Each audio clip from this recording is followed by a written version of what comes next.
Welcome to my channel. So today I've harvested ice plant and baby sunrose.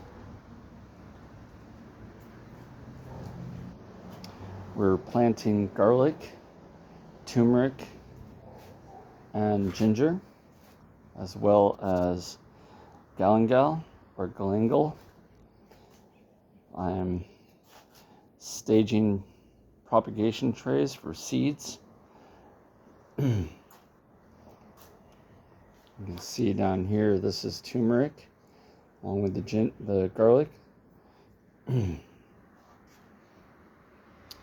We have the ability to use really good products like this mycorrhizal fungi inoculum for gardening, and you can see it's about $30 for a small bag, but that'll go quite a ways. That's locally produced in Gilroy, California. Always happy to support the locals.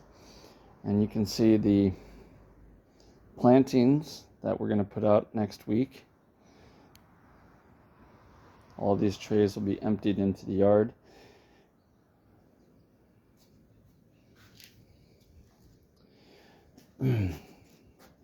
Here's some molasses that I'm adding to the compost heap, as well as some active yeast, and I've also added flour from organic sources. This is our propagation tray for temporary transfers. So anything that needs a temporary home, just get some moisture, and then in a week or two we'll transplant out before it can rot. That does not have drainage. And then we'll transfer them into bigger pots like these. This is a narrow-leafed butterfly plant. I'm forgetting the name of it right now. Regardless, milkweed. That's narrow-leaf milkweed right there. Can't believe I couldn't come up with that.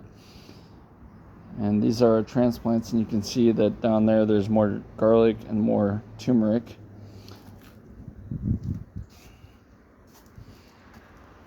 And here's some nasturtiums and onions and garlic growing. Sticky monkey flower. Really, really pretty flowers. I like the sticky monkey flowers. Okay. And one of our berms is starting to take off. This has compost in it, and we've added a bunch of seed value, radish and whatnot, and onions and garlic, potatoes, all kinds of stuff. Dill has gone all into here. Again, a lot of seed value coming up in this little miniature swale.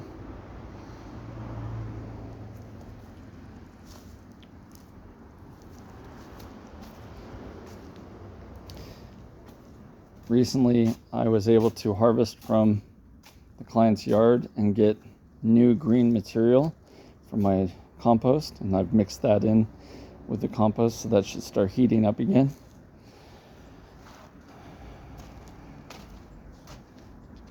This is my 18 by 18 inch raised bed container, and you can see that there's a lot of nasturtium growing, there's potatoes growing, there's dandelions and all kinds of stuff. I put in ginger and turmeric. We're going to see if those take off. You can see the general greenery of the area. We do water this once a week or so. The gophers get back here and just eat everything, which is fine. The deer eat stuff too. But this is the seed value we got recently. And these are a lot of radishes and dill, and it's just going crazy over here. So the little pink flowers are baby sunrose. Hopefully those are going to put some roots down and take. Put some extra effort into this little berm.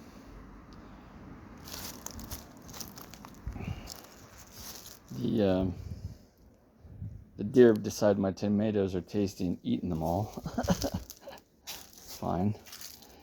And the gophers are doing damage over here and undermining everything, which is fine. Not against the gopher. Getting a little bit of a raspberry right there. Not a very big one, but it's first year. And then we have beans coming up, radishes coming up. Lots and lots of radish, beans.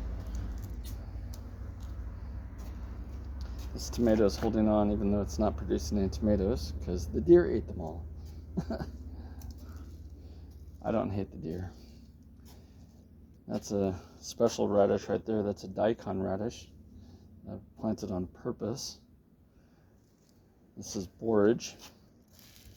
Producing very nicely. There's some pole beans going up here. Taking off. That's pretty cool. Not a lot of water happening right there, but it's fine. These are more like desert zones. These don't get water but once a year really. These two little garden areas. So we're gonna get rain soon, so I'm putting beans down and hopefully the birds don't get it all. There you go. There's another garden update for permaculture gardening. It may be chaos, but it works. Have a great day.